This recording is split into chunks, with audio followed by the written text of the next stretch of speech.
بسم الله الرحمن الرحيم. الحمد لله رب العالمين، والصلاة والسلام على النبي الصادق الأمين وعلى آله وصحبه أجمعين. إن شاء الله ያው ከዒዱ ተክቢራዎች ሶላት ውስጥ የሚደረጉትን ተክቢራዎች ነው።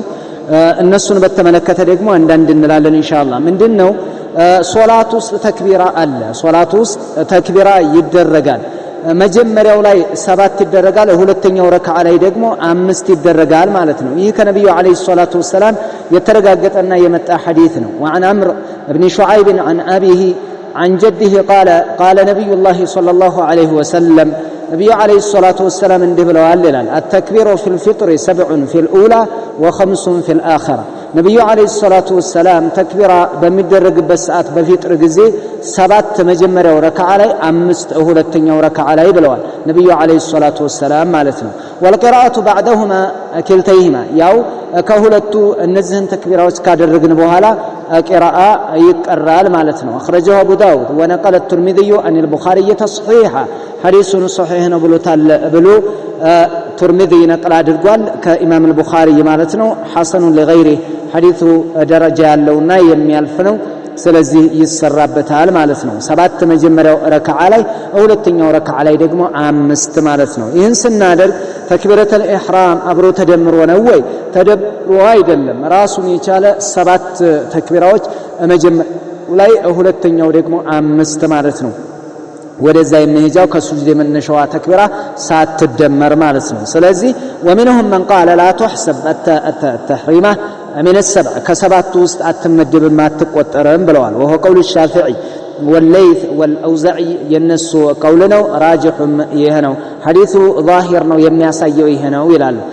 ያው ሐዲሱ የሚያስይዘው ለሁለቱም የሆነ እንትን ነገር ቢኖረውም ነገር ግን ሸይኹ الاسلام ابن تيمية እንዲሁም ኢማም ኢብኑ ባዝ ረሂመሁሙላህ እየመረጡበት ያው ከመኖሩ ጋር ማለት ነው። ያንኛውን እንደዚህ ምን እናደርጋለን? ያው 7 መጀመሪያው ረክዓ ላይ 5 ሁለተኛው ረክዓ ላይ ይሄ ነው ያለው። መጀመሪያው ረክዓ ላይ ያለችዋ ተክቢረተል ኢህራም አብራ አትደመርም ማለት ነው። ዛሂሩን ስናይ ለምን ሁለተኛው ረክዓ ላይ ያለው ቁጥሩ ተነገረ 5 ተባለ፣ ሌላ ተክቢራ የለም አይደል?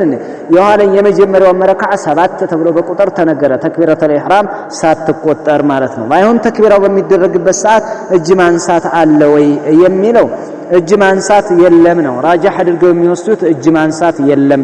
وذهب مالك والثوري إلى أنه لا يرفعهما فيما عدا تكبيرة الإحرام كتكبيرة الإحرام وجه እጅ ማንሳት የለም።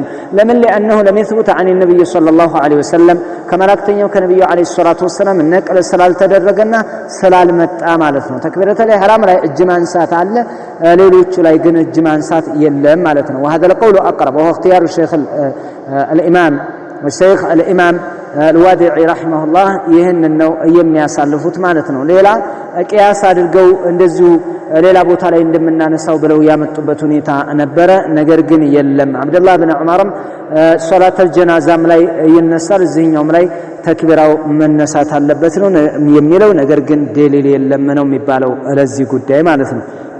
በተክቢራዎቹ መካከል የሚባል ዚክር አለ ወይ የሚባል ዚክር አለ ወይ? አለ ያሉ ሰዎች አዎ አለ። አላሁ አክበር ብሎ ሁለተኛው አላሁ አክበር እስከሚለው ድረስ አላሁ አክበር ከቢራ ወልሐምዱሊላህ ከሲራ ወሱብሃንአላህ ቡክረተ ወአሲላ ብሎ አላሁ አክበር ይላል። እንዲሁም ሌሎችም ሲጋ ያመጡት አለ። ነገር ግን ራጅሑ የለም፣ ዚክር መካከል ላይ የሚባል ነገር የለም ይላሉ። وذهب مالك والأوزاعي وأبو حنيفة إلى الموالاة بينهما ተክቢራዎችን ዝም ብሎ ማከታተል ነው እንጂ መካከል ላይ ለእስትንፋስ ያክልና ትንፋሹን ለመውሰድ ያክል ቆም ይላል እንጂ አለበለዚያ የሚባል ዚክር የለም ነው። ይሄ ነው ራጅሁም لعدم ورود ذكر عن النبي صلى الله عليه وسلم ከነብዩ አለይሂ ሰላቱ ወሰለም ነቅል የተደረገ ነገር እንደሌለ ስለሌለ ማለት ነው። واختيار ابن القيم ورجحه ኢማም ሙቅቢል ረሂመሁላህ ይሄንን ራጅህ ያደርጉታል።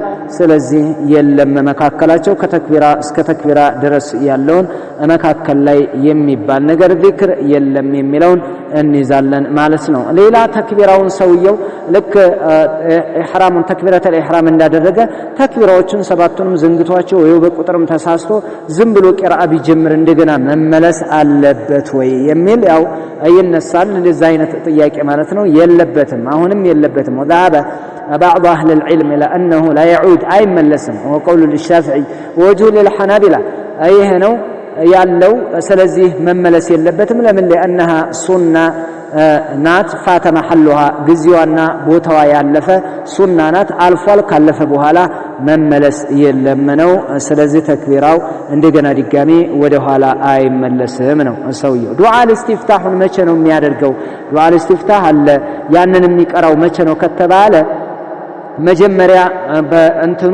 በእንትን በሚልበት ሰዓት ነው የሚያደርገው ከተክቢረተል ኢህራሙ ቀጥሎ ዱዓ الاستفتاح ያደርጋል ከዛም በኋላ ተክቢራዎችን ያደርጋል ማለት ነው ለምን لان الاستفتاح شرع ነው ليستفتح به الصلاه شرع ليستفتح به الصلاه صلاه ሊጀመርበት መግቢያ ነው ስለዚህ መጀመሪያው ላይ ነው ማድረግ ያለበት ከተክቢራዎቹ በፊት ነው መሆን ያለበት ይላሉ ስለዚህ ይሄንን ነው ቅድሚያ የሚሰጡት አህሉል ዒልም ማለት ነው ይሄንን እንይዛለን ኢንሻአላህ ቂራውን በተመለከተ ምንድነው የሚቀራው ሶላቱ ላይ የሚቀራው ነገር ምንድነው ከተባለ የሚቀራው መጀመሪያው ረካዓ ላይ ያው ነብዩ አለይሂ ሰላቱ ወሰለም የተናገሩት አለ وعن ابي واقد الليثي رضي الله تعالى عنه قال كان النبي صلى الله عليه وسلم يقرأ في الاضحى والفطر بقاف قافا يقرأ مجمريا ركعه عليه واقتربت الساعه وانشق القمر عندنا اسكتلوا ሁለተኛው ረካዓ ላይ اخرجه مسلم ይሄንን ዘግበውታል በሌላ ኢማም አህመድ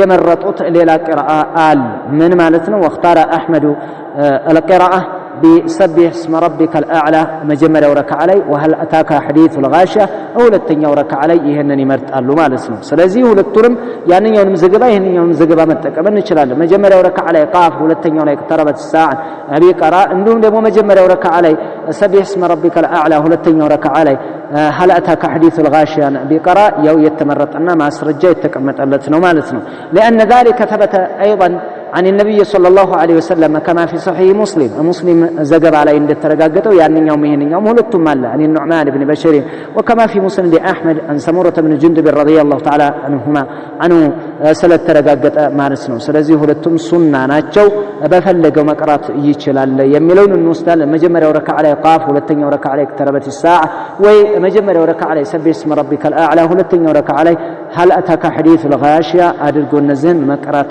ይችላል ይፈቀድለታል ሱና ነው ይበረታታል ማለት ነው ከነብዩ አለይሂ ሰላቱ ወሰለም እየመጣ ነው ይሄንን ማያዝ አለብን ኢንሻአላህ ባይሆን የዛን የዒዱን ቀን ወይንም የዒድ ዕለት የተለያየ ሙሐረማቶችና እንዲሁም ሸርዓዊ የሆኑ ተግባራቶች አሉ እነዚህን መራቅ አለብን ማለት ነው ጉዳዮችን ለቀቅ አድርጎ የተለያዩ መዝናኛዎችና የዒዱን ማሰናበቻ ወይንም ረመዳኑን ማሰናበቻ ተብሎ በኢቲቪና መሰል በተለያዩ ቲቪዎች ቻናሎች የሚለቀቁ ሙዚቃ መሰልና መዝናኛ ድራማዎች ምን የሚባሉ እነዚህን መራቅ አለብን ክልክል ነው ከነብዩ አለይሂ ሰላቱ ወሰለም ያልተወሰደና ያልተገኘ ነቅል ያልተደረገ በጣም እኩይ ስለምግባር ስለሆነ ይሄን መራቅ አለብን ማለት ነው ከዒባዳ መራቅ የለብንም እንደዚሁም መወንጀል የለብንም አላህ Subhanahu Wa Ta'ala መወንጀል የለብንም ማለት ነው በዚህ ላይ ነው የምንሄደው والله اعلم بهذا القدر نكتفي